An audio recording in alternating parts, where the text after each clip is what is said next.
Hello everyone and welcome to my YouTube channel, and for today I'm going to share with you my tips in applying for your visa when you're going to Europe.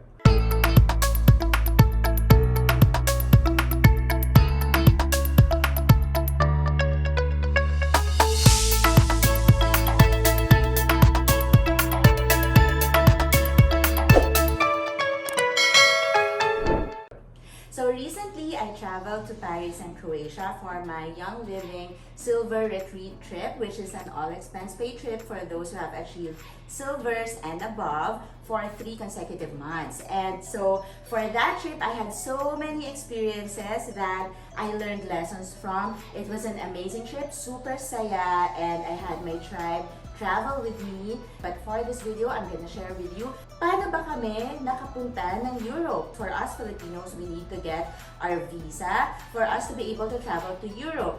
So I'm gonna talk to you about how to get your visa, what are the requirements, where to apply, how to ensure, tips on raising your chances of getting an approved visa. I'm going to share with you how to budget. I'm going to share with you how to prepare your itinerary. When you actually get your visa already, when you have your tickets, how do you make sure that you have all the things that you need when you travel to Europe?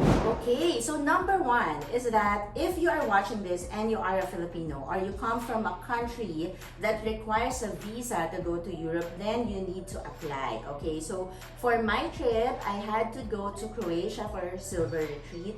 And this is a rare opportunity because usually Young Living Silver Retreat is in Utah, in Mona, Utah, to see the lavender farm. So for this trip, Young Living has chosen the Dalmatian farm in Croatia to be the venue of our silver retreat. And of course, this is the first time that I'm joining, and I grabbed the opportunity to join this batch. So going to Croatia, you actually need a Croatian visa or a Schengen visa.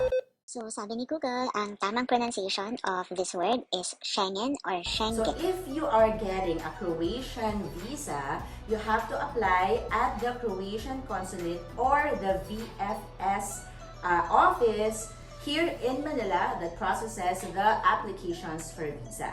Okay? If you are traveling to other places in Europe other than Croatia, then you can get a Schengen visa, which is the route that I did. So one of my dream travel destinations is Paris or France, and I decided on going to Croatia through France. If you are a fan of Game of Thrones, just like me and a lot of my teammates, then Croatia is also a dream destination because you can actually visit all of the movie sets, all of the locations where a lot of the locations where they shot scenes from the Game of Thrones TV series. Ayan. So super exciting, and I'm gonna share more about where to go, how to navigate Croatia, etc. But for today, for now, we're going to talk about your visa. So you have to get a Schengen visa, and if you're going through the Schengen visa route, then you will have to enter through a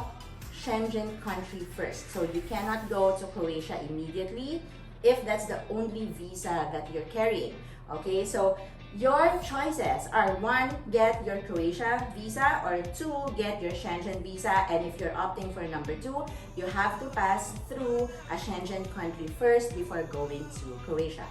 Number 2, you have to choose where to apply. If you're going through route number 2 using your Schengen visa, then you have to select which country you're going to pass through before going to Croatia. So I decided on going to France, specifically Paris, and so I applied through the VFS office here in Makati. So I'm gonna walk you through the process. You can actually hire a travel agent if you are super busy, or if it's your first time and you're not confident about doing your application by yourself. But I'm gonna give you some tips also, and stick around for the entire length of the video because I'm going to give you a freebie and a checklist at the end of this video. Okay, so the key to getting an approved visa is you have to show that you have the means to support your travel. So it's either you are sponsored by a company or you are funding your own trip. or there's a relative or there's a friend or whoever who will host you when you visit the Schengen country. So you have to make sure that you can actually support yourself when you are going to Europe. So figure out your budget, and you have to prepare your financial documents. So what are these documents that help your visa application? So number one, this is optional. So I have a draft cover letter. I'm gonna share that with you. So the cover letter is like the summary of everything that you want the consul to read. You're talking about the purpose of your travel, your itinerary, your booked flights, where are you staying, and very, very important, how are you going to support yourself, and what are your ties that will bring you back to the Philippines at hindi kayo mag-TTNT. Okay, so that's a major consideration. If you don't have enough ties, the consulate might think na you're gonna fly to Europe and you're not gonna come back because mag-TTNT tayo or tago ng tago. Okay, so that's what we have to prove in our letter. So, ano yung mga kailangan yung i-prepare? So, itinerary.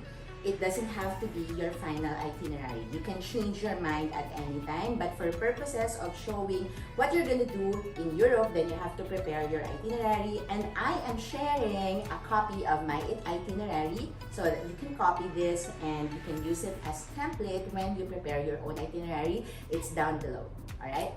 It's best if you're going to different countries in Europe that you show that you're going to spend the most time in the country of entry.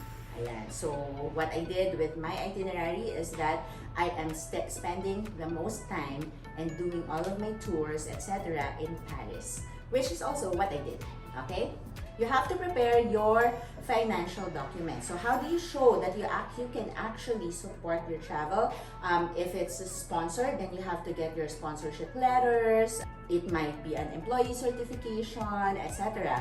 If you are funding your own travel, then you can get your bank certification. The ADB is usually looked at. It's either 3 or 6 month history, meaning your average daily balance in the bank. That's the money that you have in the bank, okay?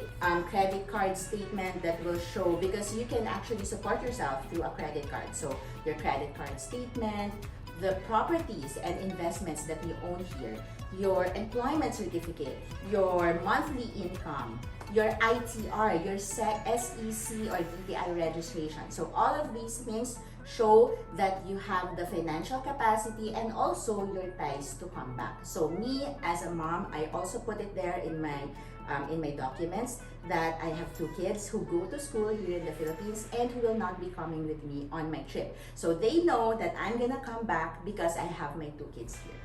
So budget, there are suggested budget when you go to Europe, and you can just go to these websites, and it's there in the description box below, and you can figure out how much you need to stay in that country. So yun din yung guide natin when we are figuring out ano ba yung show money na nandoon dapat sa bangko natin or sa bank statement natin para masabi ni consul na, okay, I will approve this person for how many days, multiple entry, because she has the money to spend in my country. Saan kayo pupunta? What is your dream travel destination? Are you flying soon? And I want to know which countries you're going to so that I know what else I could prepare for you. And that's it for our video for today. I wish you the best when you apply for your Schengen Visa, and enjoy your trip to Europe, and I'm gonna see you in the next videos. So if this video is something that has been helpful for you, then please click the like button and also subscribe to this channel, because this is just the first of a series of my travel tips, and I'm gonna give you much more to make your travels easier and fuss-free.